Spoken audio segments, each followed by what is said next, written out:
હમણાં ઇન્સ્ટાગ્રામમાં એક કૂતરી હડકાઈ થઈ છે, બહુ રાયડું નાખે છે, ખજૂર આમ છે ખજૂર તેમ છે આવું બોલે છે. હવે કૂતરીને શું ખબર હોય ખજૂરભાઈ શું છે? ઝૂંપડપટ્ટીમાં જઈને પૂછો તો ખબર પડે ખજૂરભાઈ શું છે.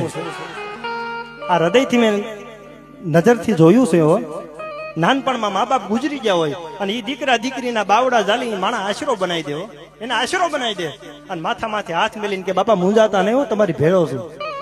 ખજૂરભાઈ ને તો વંદન કરું છું, પણ એની જનેતાને અહીંથી લાખ લાખ વંદન કરું છું. એને જલમ આપવા વાળો જે જનેતા છે લાખ લાખ વંદન કરું છું, જેને એક દાતાર દીકરાને જલમ આપ્યો છે.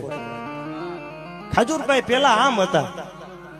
તમે જેસલ જાડેજાનો ઇતિહાસ ઉઘાડો, એને તો એવા એવા પાપ કર્યા હતા. તમે ગાથા વાંચો ને તો તમને એમ થાય કે આની કરતા આને આવા પાપ કર્યા છે. સાહેબ હું બધાને કહું છું, માણસ પેલા શું હતો એના સામું નહીં જોતા. તમારી સામે અટાણે માણસ કેવો છે ને એના સામું જોજો યાર.